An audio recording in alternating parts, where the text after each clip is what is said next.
Hello everyone and welcome to the bank IQ। मेरा नाम है तरुण और अब हम करेंगे मिनी मॉक का सेट नंबर 9। तो देखते हैं इसमें क्वेश्चंस क्या गिवन है। ओके, सो फर्स्ट क्वेश्चन आपके पास ये है, इसका आप स्क्रीनशॉट ले लीजिए। अब मैं इसे एक्सप्लेन करता हूँ, देखिए।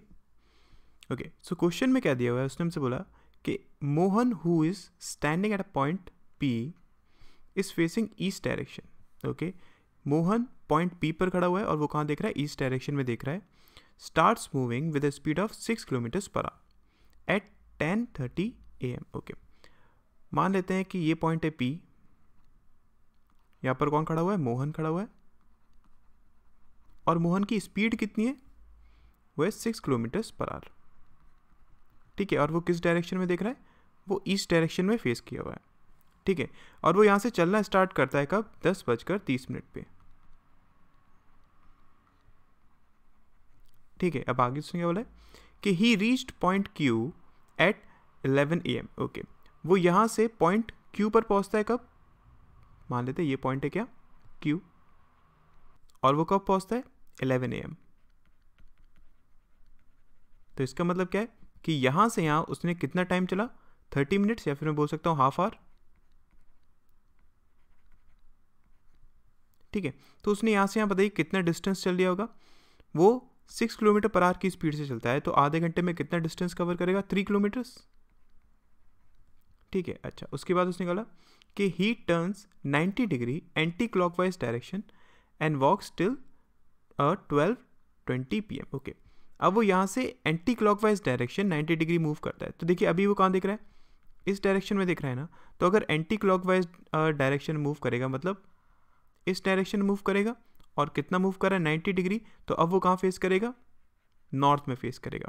ठीक है, अब वो यहाँ से चलता है और कब तक, 12:20 तक। मानते ये पॉइंट है 12:20 तक वो क्या करता है, चलता है। तो यहाँ से यहाँ अगर मैं देखूँ तो कितने मिनट चला, 80 मिनट्स चला ना। ठीक है, इस 80 मिनट्स में 6 किलोमीटर पर आवर की स्पीड से वो कितना डिस्टेंस ट्रेवल कर लेगा, 6 × 80/60, 8 किलोमीटर्स ना। मतलब क्या, यहाँ से यहाँ उसने कितना डिस्टेंस ट्रेवल करा, 8 किलोमीटर्स कवर करा। ठीक है, अब उसके बाद उसने क्या बोला, then he turns 135 degree clockwise and reached point R at 3:40 PM। Okay, अब वो यहाँ से 135 डिग्री क्लॉकवाइज मूव करता है और कहाँ पहुँचता है, पॉइंट R पर। तो देखिए अब यहाँ से अभी वो कहाँ देख रहा है, नॉर्थ की तरफ देख रहा है ना। तो अगर वो यहाँ से क्लॉकवाइज मूव करेगा मतलब अब वो इस डायरेक्शन में मूव करेगा, और अगर 135 डिग्री बोला है तो देखिए यहाँ तक कितना हुआ, 90 डिग्री, उसके बाद 45 डिग्री और, मतलब क्या, इस डायरेक्शन। अब वो इस डायरेक्शन में मूव करना स्टार्ट करेगा। ठीक है, और वो यहाँ से चलता है और कहाँ तक पहुँचता है, पॉइंट R पर पहुँचता है 3:40 पे। ठीक है, तो मान लेते हैं यहाँ से वो चलना स्टार्ट किया उसने और 3:40 पर यहाँ पर पहुँच गया। अब देखिए 3:40 की अगर मैं बात करूँ तो उसने कितना डिस्टेंस ट्रैवल कर लिया होगा, यहाँ पर वो कितने बजे था, 12:20। तो 3:40, इसका मतलब उसने कितना टाइम यहाँ पर चला, 3 आवर्स एंड 20 मिनट्स। ठीक है, अब 3 आवर्स और 20 मिनट्स को मैं क्या बोल सकता हूँ, उसने कितना चला, 1/3, या फिर मैं इसको बोल सकता हूँ कितना, 10/3 आवर्स वो चला। अब उसकी स्पीड कितनी है, 6 ना, मतलब वो कितना किलोमीटर चला होगा, 20 किलोमीटर्स। तो उसने यहाँ से यहाँ तक कितना किलोमीटर्स कवर करा, 20 किलोमीटर्स कवर करा। ठीक है, आई होप यहाँ तक सबको समझ में आ रहा होगा ना। अच्छा, अब उसके बाद देखिए उसने क्या बोला, then finally he walks for 2 hours in west direction to reach point S, that is in south direction with respect to point Q। Okay, उसने क्या बोला कि अब वो यहाँ से वेस्ट डायरेक्शन में चलता है कितने टाइम, 2 आवर्स। ठीक है, अगर वेस्ट डायरेक्शन में 2 आवर्स जाएगा तो देखिए 2 आवर्स में वो कितना किलोमीटर्स कवर कर लेगा, 2 hours into 6 kilometre per hour, 12 kilometres cover कर लेगा ना। और वो कहाँ पर पहुँच रहा है, वो साउथ में पहुँच रहा है, किससे, Q से। मतलब क्या, मान लेते हैं ये पॉइंट, यहाँ से उसने चलना स्टार्ट करा और वो कहाँ पहुँचा, यहाँ पर पहुँचा, इस पॉइंट पर। ठीक है, और पॉइंट क्या है, ये पॉइंट है हमारे पास S, और यहाँ से यहाँ डिस्टेंस कितना है, ये 12 किलोमीटर्स। ठीक है, अब देखिए आगे उसने क्या बोला, what could be the time in clock if Mohan would have chose the shortest distance to reach point R from point P. Okay, point R आपके पास ये है ना, उसने क्या बोला है कि पॉइंट पी से पॉइंट आर तक अगर वो शॉर्टेस्ट डिस्टेंस ट्रेवल करता, इन दैट केस घड़ी में कितना बज रहा होता। ठीक है, उसने हमसे ये चीज़ पूछी है। तो अब इस क्वेश्चन को करेंगे किस तरीके से, देखिए हमें अगर शॉर्टेस्ट डिस्टेंस की बात करनी है, इसका मतलब हमें पी पॉइंट से आर पॉइंट पहुंचना पड़ेगा ना। ठीक है, अगर मैं पी से आर तक का डिस्टेंस निकालना चाहूँ तो मैं कैसे निकाल सकता हूँ, अगर मुझे ये डिस्टेंस पता चल जाए, ठीक है, और ये डिस्टेंस मुझे ऑलरेडी पता है, तो मैं यहाँ पर पाइथागोरस थ्योरम का यूज़ करके ये डिस्टेंस फाइंड आउट कर सकता हूँ ना। ठीक है, अब यहाँ पर अगर मैं इस डिस्टेंस की बात करूँ तो ये डिस्टेंस इस डिस्टेंस के बराबर होगा ना, इजंट इट। अगर मैं ये डिस्टेंस निकालना चाहूँ तो ये मैं डिस्टेंस कैसे निकाल सकता हूँ, देखिए इसको ध्यान से समझिएगा। आपके पास देखिए ये पॉइंट है, एक ये पॉइंट है और एक ये पॉइंट है। अगर मैं इस ट्रायंगल की बात करूँ, यहाँ पर बनाता हूँ, ठीक है, एक आपका पॉइंट क्यू यहाँ पर है, यहाँ से यहाँ तक का डिस्टेंस कितना है, 8 है, फाइन, और यहाँ से यहाँ तक का डिस्टेंस कितना है, ये है 20, और ये डिस्टेंस आपके पास कितना है, 12 है। तो यहाँ पर मैं पाइथागोरस थ्योरम का यूज़ करके ये डिस्टेंस फाइंड आउट कर सकता हूँ ना। कैसे, अगर मैं देखूँ, देखिए 20 का स्क्वायर 400 माइनस 12 का स्क्वायर मतलब 144, आपके पास कितना बचा, 256 बचा, इजंट इट। इसका मतलब क्या है कि ये डिस्टेंस आपका टोटल कितना होना चाहिए था, 16 होना चाहिए था ना। अगर 16 होना चाहिए था, 8 आपके पास यहाँ हो गया, तो ये डिस्टेंस कितना होगा बताइए, यहाँ से यहाँ तक का 8 होगा ना। इसका मतलब क्या है कि ये डिस्टेंस आपके पास कितना आ गया, 8 किलोमीटर्स का आ गया। ठीक है, अगर ये 8 किलोमीटर्स का है, इसका मतलब ये भी तो डिस्टेंस आपका 8 किलोमीटर्स होगा ना। ठीक है, अब देखिए आप इस डिस्टेंस को जानते हैं, ये डिस्टेंस कितना है आपके पास, 3 किलोमीटर्स, फाइन। तो ये टोटल डिस्टेंस आपके पास कितना हो जाएगा, 3 + 12 मतलब 15 किलोमीटर्स हो जाएगा ना। तो अगर मैं अब इस ट्रायंगल की बात करूं तो देखिए आपके पास ये डिस्टेंस मालूम है कितना है, 8, ये डिस्टेंस आपको मालूम है कितना है, 15। तो मैं अब ये डिस्टेंस निकाल सकता हूँ ना, कैसे, 8 का स्क्वायर 64, 15 का स्क्वायर 225, तो कितना होगा आपके पास, 8 9, मतलब क्या, ये किसका स्क्वायर होता है, 17 का ना। तो यहाँ से यहाँ अगर मैं देखूँ तो डिस्टेंस कितना है, 17 किलोमीटर्स है। ठीक है, अगर P से R तक का शॉर्टेस्ट डिस्टेंस 17 किलोमीटर्स है, उसकी स्पीड कितनी है, 6 किलोमीटर्स पर आवर है ना। तो उसको यहाँ से यहाँ पहुँचने में बताइए कितना टाइम लगा होगा। डिस्टेंस कितना है आपके पास, 17 किलोमीटर्स, फाइन, स्पीड कितनी है उसकी, 6 किलोमीटर्स पर आवर, तो टाइम उसको कितना लगा होगा, 17/6। ठीक है, ये किस में आएगा, आपका हार्स में आएगा। अगर मैं इसको मिनट में निकालना चाहता हूँ तो इंटू 60 कर देता हूँ, तो कितना हो गया, 170 मिनट्स ना। 170 मिनट्स, इसका मतलब क्या, मैं बोल सकता हूँ ना 2 हार्स, सॉरी हाँ 2 हार्स एंड 50 मिनट्स। कितना लगा हो उसके, 2 हार्स एंड 50 मिनट्स लगा हो ना। अगर 2 हार्स 50 मिनट, और ये यहाँ से कब चलना स्टार्ट करा था इसने, 10:30 पर, तो इसका मतलब यहाँ पर वो कब पहुँचा होगा, यहाँ पर वो पहुँचा होगा, अगर मैं यहाँ से देखूँ, देखिए 10:30 में अगर मैं 2 हार्स ऐड करता हूँ तो कितना होगा, 12:30 होगा, इजंट इट। उसमें अगर मैं 50 मिनट्स और जोड़ देता हूँ तो मेरे पास कितना बनेगा, 120 बनेगा ना। इसका मतलब क्या है, 1:20 मिनट पर वो शॉर्टेस्ट डिस्टेंस ट्रेवल कर लेगा। मतलब क्या, C1 is the right answer. ठीक है, आई होप आपको क्लियर होगा कि किस तरीके से हमने इसको करा है। ठीक है ना, नेक्स्ट क्वेश्चन करते हैं, देखिए। ओके, नेक्स्ट क्वेश्चन आपके पास क्या दिया हुआ है, उसने बोला है there are 2 person, Karan and Nisha, standing in a row of person. ठीक है, उसने क्या बोला कि 2 पर्सन है जो कि एक रो में खड़े हुए हैं। Karan is 18th from the left side. Okay, आपके पास एक रो है, इसमें करण लेफ्ट साइड से क्या है, 18th है।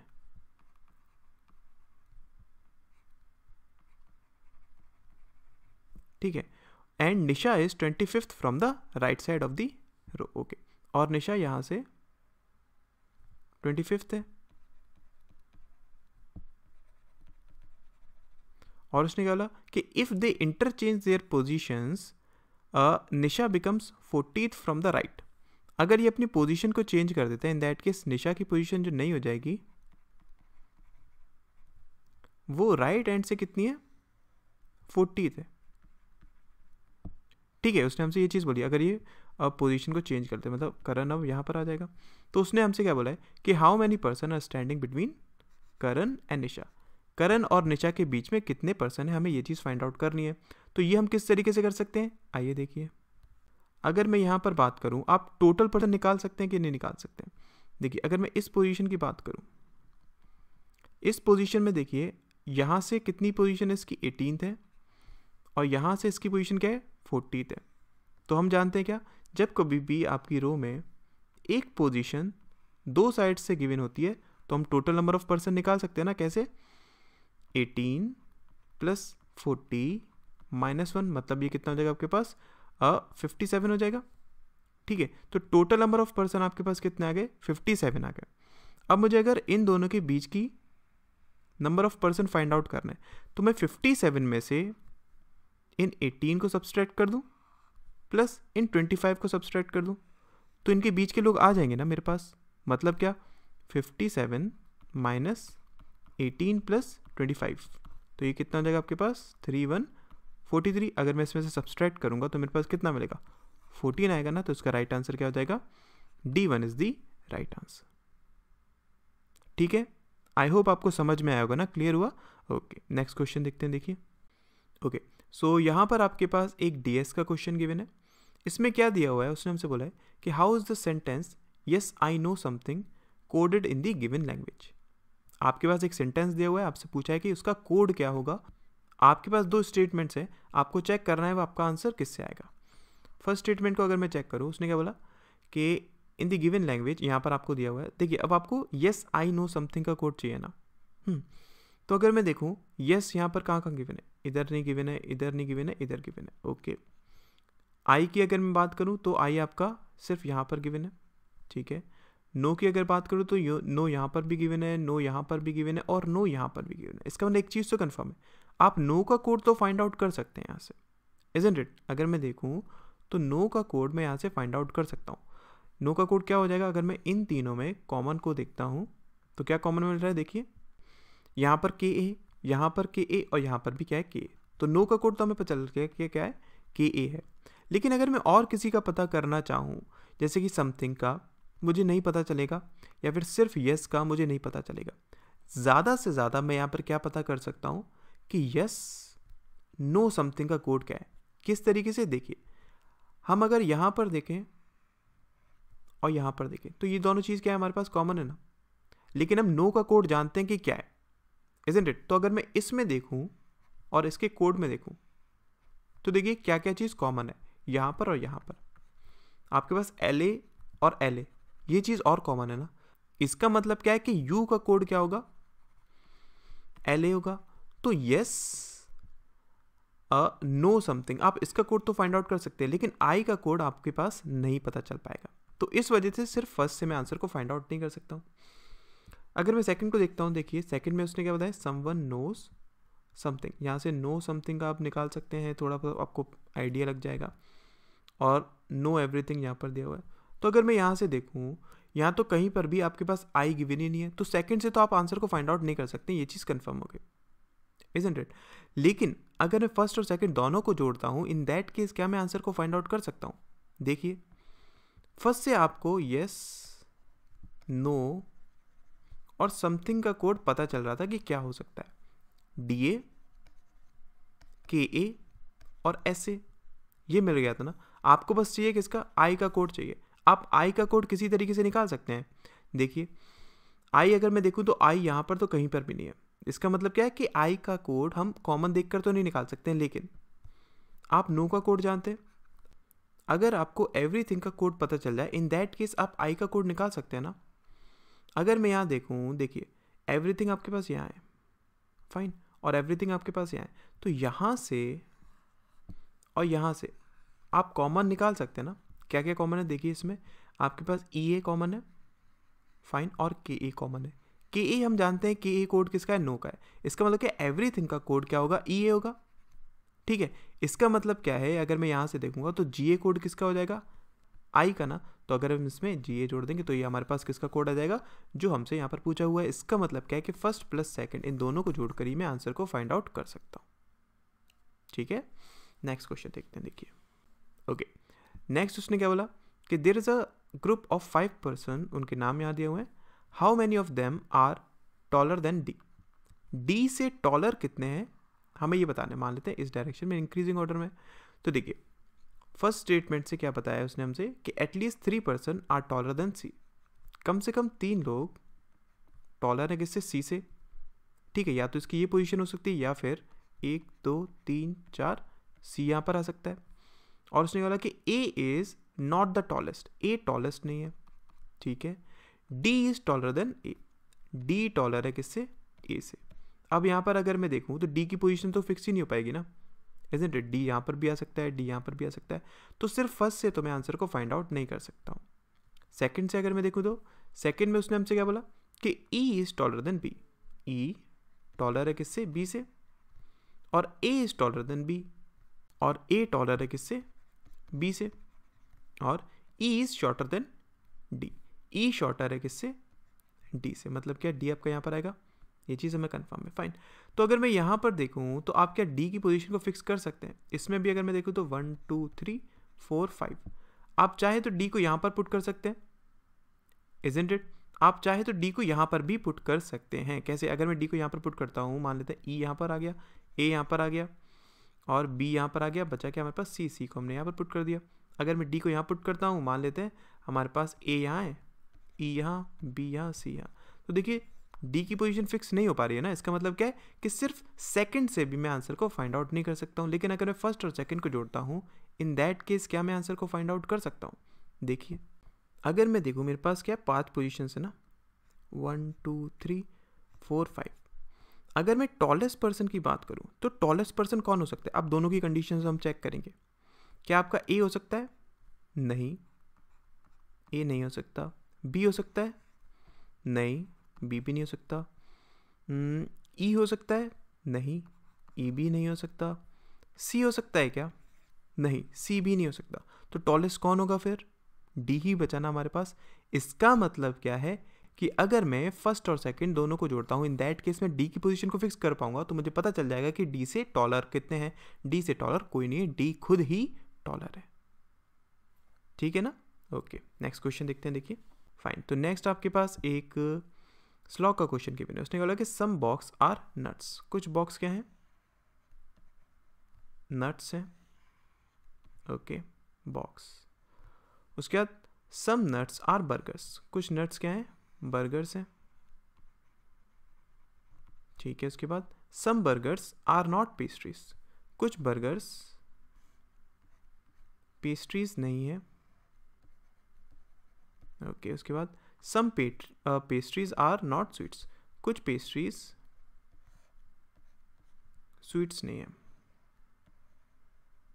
ठीक है, अब देखिए कंक्लूजन्स क्या दिया हुआ है। उसने हमसे बोला है कि सम स्वीट आर पेस्ट्री, कुछ स्वीट्स पेस्ट्री हैं। उसने हमसे ये चीज़ बोली, नहीं ऐसा हम कंफर्म तो नहीं बोल सकते ना, इसलिए गलत है।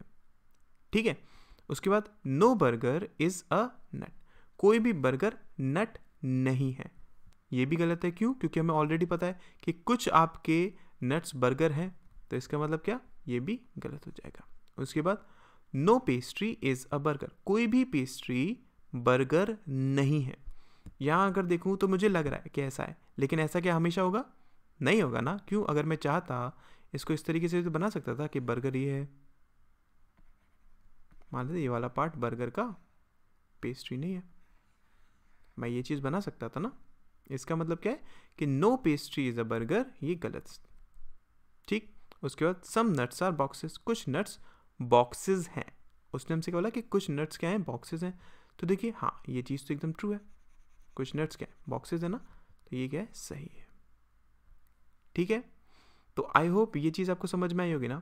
नेक्स्ट क्वेश्चन देखते हैं। देखिए ओके, नेक्स्ट क्वेश्चन क्या गिवन है, उसने हमसे बोला है सम मैन आर वुमेन, कुछ मैन क्या है, वो वुमेन है। Okay, some girls are women, कुछ गर्ल्स क्या है, वो वुमेन है। ओके, उसके बाद ऑल मैन आर बॉयज, सारे के सारे मैन क्या है, बॉयज़ हैं। No boy is a girl, कोई भी बॉय गर्ल नहीं है। ठीक है, तो ये हमारे पास गिवन है। फाइन, कंक्लूजन क्या दिया हुआ है? सम गर्ल्स आर मैन, कुछ गर्ल्स मैन हैं। नहीं, ये तो एकदम गलत है, ऐसा कभी भी हो ही नहीं सकता। क्यों? क्योंकि कोई भी बॉय गर्ल नहीं है, और मैन क्या है? मैन बॉय के अंदर है ना, तो वो तो कभी हो ही नहीं पाएगा, इसलिए फर्स्ट वाला रॉन्ग है। ठीक है, नेक्स्ट उसने क्या बोला कि some boys are definitely women, कुछ बॉयज डेफिनेटली वुमेन हैं। हाँ, ये चीज़ सही है। क्यों? क्योंकि हमारे पास हमें पता है क्या कि कुछ मैन क्या हैं, वो वुमेन है, और सारे के सारे मैन आपके बॉयज़ हैं, तो ऑब्वियसली कुछ ना कुछ बॉयज़ आपके वुमेन तो होंगे ही, ये डेफिनेट है, इसलिए सेकेंड वाला ट्रू है। उसके बाद no boys being women is a possibility, कोई भी बॉय वुमेन नहीं है, इसकी पॉसिबिलिटी है। अगर मैं यहाँ देखूँ, हम एक चीज़ जानते हैं क्या कि कुछ मैन आपके वुमेन तो होंगे ही होंगे, इजंट इट? और ये वाले जो मैन हैं जो कि वुमेन हैं, ये कभी भी ऐसा हो सकता है क्या कि बॉयज़ ना हो? ऐसा कभी भी नहीं हो पाएगा ना। इसका मतलब क्या है कि ऐसा कभी भी पॉसिबल नहीं हो सकता कि कोई भी बॉय वुमेन ना हो, इसलिए ये गलत हो जाएगा, इसकी कोई भी पॉसिबिलिटी नहीं है। आप खुद देख लीजिए, ट्राई कर लीजिए, आप कभी भी ये बी वाला पार्ट इस वुमेन से अलग बना पाएंगे क्या? नहीं बना पाएंगे। ठीक है, इसीलिए गलत है। उसके बाद all man being girl is a possibility, क्या सारे मैन का गर्ल होना पॉसिबिलिटी है? नहीं, ये भी ऑब्वियसली गलती है, क्योंकि हम जानते हैं कि कभी भी ये दोनों एक साथ आ ही नहीं सकते, इसलिए इसकी कोई पॉसिबिलिटी नहीं है। तो ओनली सेकेंड वन फॉलोस। ठीक है ना। नेक्स्ट क्वेश्चन करते हैं, देखिए। ओके, नेक्स्ट क्या दिया हुआ है? उसने हमसे बोला है कि सम टाइगर्स आर कैट्स और सम जैगुआर्स आर टाइगर्स, कुछ जैगुआर्स क्या हैं? वो टाइगर्स हैं। उसके बाद ऑल कैट्स आर लायन, सारे के सारे कैट्स क्या हैं? लायन है। Okay, and no lion is a jaguar, और कोई भी लायन जैगुआर नहीं है, मतलब इसके लिए उसने मना करा हुआ है। ठीक है, फिर देखिए कंक्लूजन क्या है कि सम जैगुआर आर लायन, कुछ जैगुआर लायन है। नहीं, जब उसने मना कर दिया कि कोई भी लायन जैगुआर नहीं हो सकते हैं, तो कुछ जैगुआर लायन कैसे हो सकते हैं? तो ये गलत है। उसके बाद some tigers being lion is a possibility, कुछ टाइगर्स का लायन होना पॉसिबिलिटी है, क्या इसकी संभावना है? उसने पॉसिबिलिटी की बात करी। हम एक चीज़ जानते हैं कि कुछ ना कुछ तो टाइगर आपके लायन होंगे ही, ये चीज़ डेफिनेट है ना, इजंट इट और नॉट? मैं जो आपसे पूछ रहा हूँ, आप मुझे वो चीज़ को सोच के बताइए। ये तो डेफिनेट है ना कि कुछ ना कुछ टाइगर्स आपके लायन होंगे, तो इसकी पॉसिबिलिटी तो गलत हो जाएगी ना, इजंट इट? जो कुछ भी चीज़ आपकी डेफिनेटली है कि वो तो होगा ही होगा, उसकी पॉसिबिलिटी, उसकी संभावना तो गलत होगी ना। तो बस इस चीज़ को दिमाग में रखिए। अगर आपके पास कोई भी कंडीशन ऐसी है जो कि डेफिनेटली ट्रू है, वैसा होगा ही होगा, अगर वो उसके लिए पॉसिबिलिटी की बात करता है तो वो तुरंत गलत हो जाता है, इसलिए गलत है। ठीक है, उसके बाद देखिए, no jaguar is a cat, कोई भी जैगुआर कैट नहीं है। अगर मैं देखूँ, जैगुआर यहाँ है और कैट किसके अंदर है? लायन के अंदर है ना, और कोई भी लायन आपके जैगुआर नहीं हो सकते, इसलिए ये करेक्ट है। ठीक है, उसके बाद 100% cats being lion is a possibility, 100% cats का मतलब क्या हुआ? All cat being lion is a possibility, ये भी क्या हो जाएगा? गलत हो जाएगा। क्यों? क्योंकि ऑल कैट आर लायन, ये तो हमारे पास कंफर्म है ना, ये तो डेफिनेट है, तो इसकी पॉसिबिलिटी क्या हो जाएगी? गलत हो जाएगी। तो इसका मतलब क्या है? Only third one follows. ठीक है, सो आई होप आपको आज के क्वेश्चंस क्लियर हुए होंगे जितने भी हमने डिस्कस करे। Thank you so much.